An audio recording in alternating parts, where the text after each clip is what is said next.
Corey Hart, and Good Rockin' will be back in just a flash. Writing music. I started writing music when I was about 18, and I mean, I love the whole process. I love music. I mean, it's cliche, but it's the truth.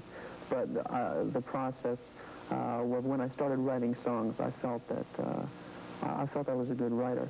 And something I mentioned about the studios was a good break for me came when Richie Canada, Billy Joel's saxophone player, was in Montreal with Billy Joel.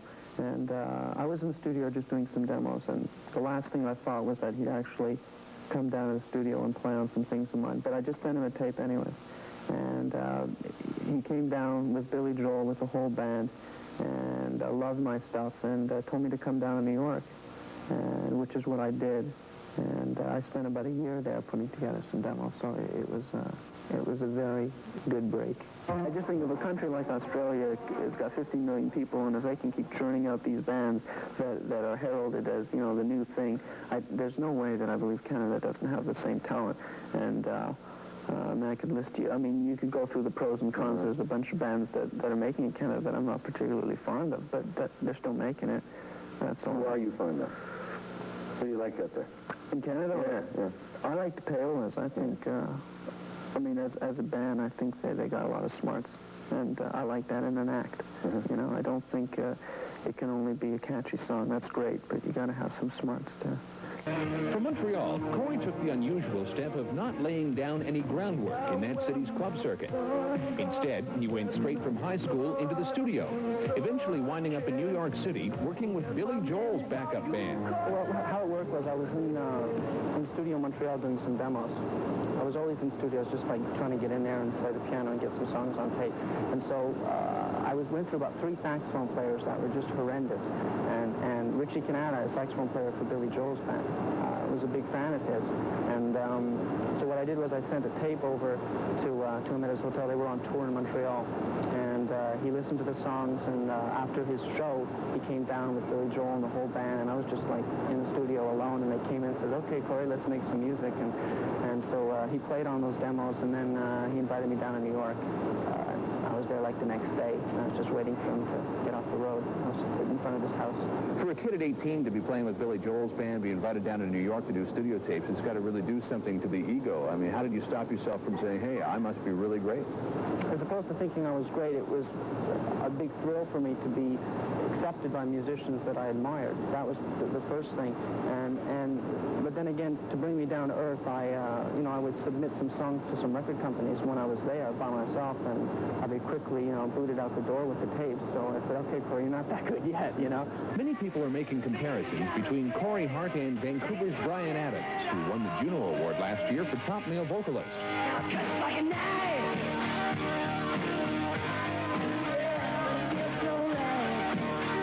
Been many solo artists in Canadian rock and roll, so to have 2 very strong singers breaking out one after the other has people talking.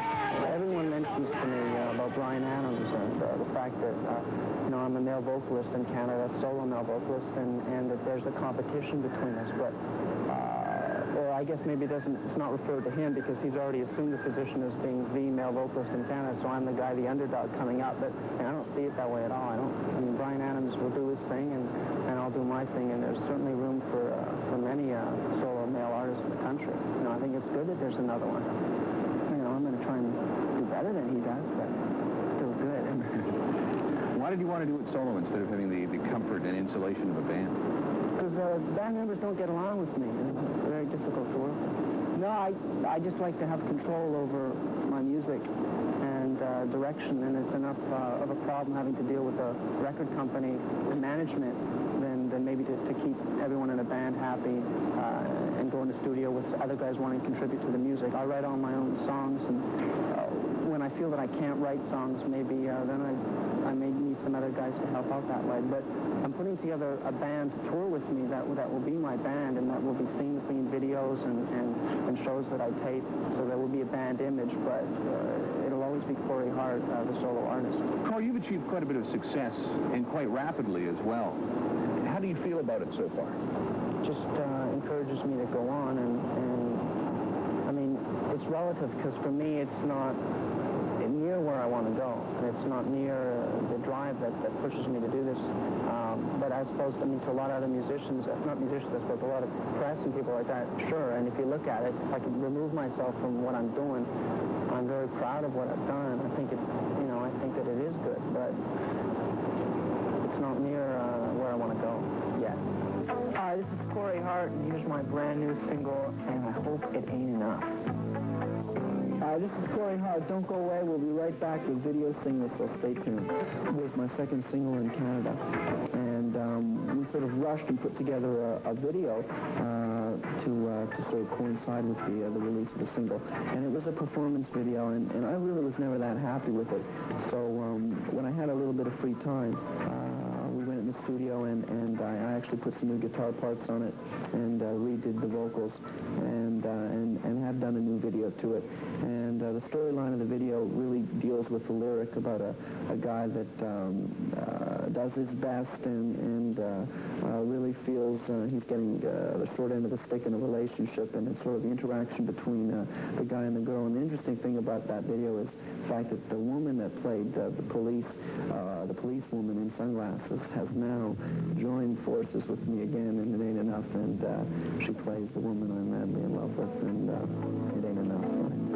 It's true. Video has been, I mean, I'm a big supporter of the video because I feel that in my career, as you mentioned, when Sunglasses at Night was released in Canada, the record, it didn't take off immediately, and a lot of radio programmers played it because it was Canadian content, but they didn't really, as I said before, I don't think they really legitimized it until the video, and more so now that it's done well in America. And I think what the video did for me was put me in a category of a viable act that's going to, you know, draw a lot of people in and a large demographics, and you suddenly look like you belong on the charts, you know, and the video did that for me. And I wasn't able to tour when the record was first released because of finances and things, and the video did that for me. So I think it really has revitalized the business, and I'm grateful to have been part of the video thing. Hi, this is Hart. Don't go away. We'll be right back with video singles, so stay tuned. Sunglasses at Night's got a real good history to it. I did my album in England, and Sunglasses wasn't part of the album. It wasn't a song that I had written. And I got this idea. My co-producer used to wear his sunglasses during the session, and he'd leave, and we'd go out for a drink or something, and he'd keep wearing the sunglasses, and everyone in the band used to kid with him and say, "Phil, you got your sunglasses on at night." And so I heard this phrase, and it sort of clicked in my mind. So I wrote the music and then added the song to the record, and then it ended up being my first video, and I wanted to take on a different approach to it than it was on record, so I sort of incorporated this Orwellian 1984 where everyone has to wear their sunglasses at night except yours truly, and I fight the Big Brother party police and get thrown in jail. First offense, and the first single from the record was Sunglasses.